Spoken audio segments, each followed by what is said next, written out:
So for our Crossroad, especially the main differences between the first draft and the second draft that we did this year is that in the beginning of the document, we really wanted to broaden our literature review, our background knowledge before we broke into the different dimensions.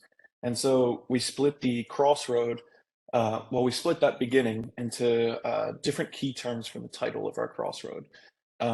So we started with a trust section where we did a literature review on definitions of trust in economics and marketing and political science, all these different fields. There are different conceptions on trust, determine how they are interrelated, and took the parts out of it that we thought were most useful for our topic. In the second section, we talked about the AI Act and trustworthy AI. And in the third section, we talked about data processing principles generally, and which led into a kind of synthesis where we brought these three subjects together: trust and data processing and algorithmic design. So really our kind of foundation here is that our different dimensions are made up by the different kind of, let's say, principles of trustworthy AI. So security, privacy, fairness, transparency, robustness, and so on.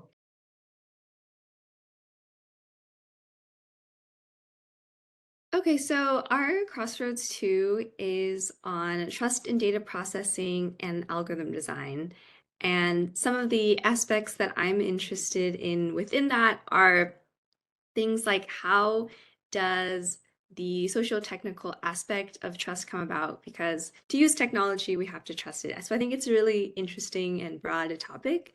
It was also really difficult to try to understand between the different people in the Crossroads what trust meant to us. That was really interesting because there are really maybe commonly used terms like trust and transparency that differ from different disciplines. Even within like one domain of computer science, transparency might mean something different for machine learning, and it might mean something different for governance and data processing.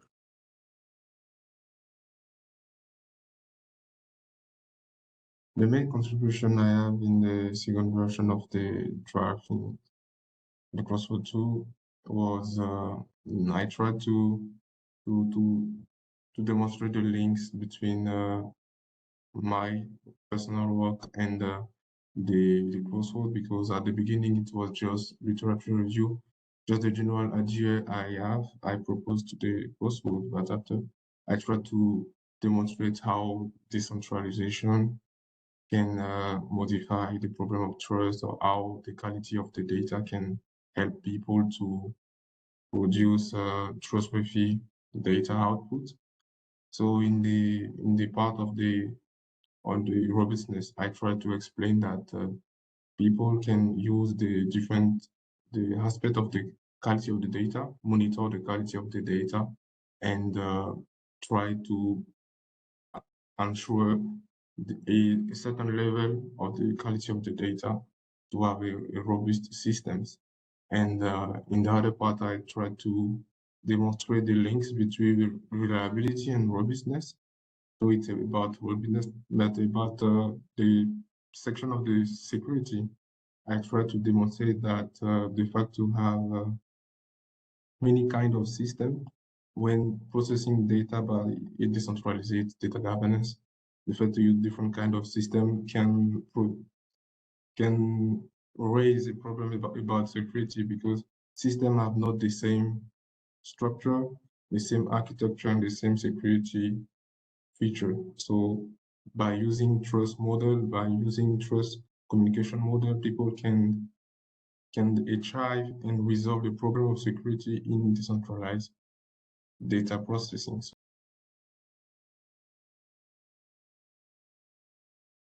And really, my contribution in the Crossroad report was much based on my expertise. I am one of the technical computer scientists in this group.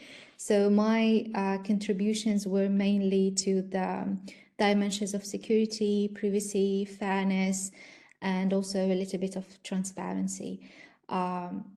The difference between the first version of this Crossroad report, my contribution in the first version and the second, is that in the second version, I tried to reflect much more how the privacy enhancing techniques interact under this vision of trustworthy machine learning or trustworthy data processing. We took the machine learning workflow as an example of a very complex data flow process in which the data processing will go from stage to stage under like very different, let's say, legal requirements and ethical requirements and also technical requirements. I try to reflect like the employment of the privacy enhancing techniques under this workflow and how this would better serve the biggest goal of the regulations when it comes to data flow and the privacy of data processing. This is under like the privacy dimension. I try to do the same under the security dimension. And for the fairness, we try to give a very solid overview of what fairness under the machine learning would mean and would look like, and how the research community is dealing with these problems.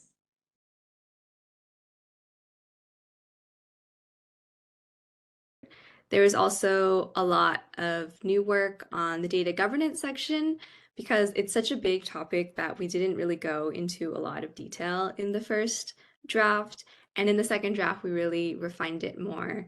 And I think that for the later efforts and like where it's going in the future, I think that we'll keep refining it from our own work and our experiences as we go through it and try to make it even more comprehensive.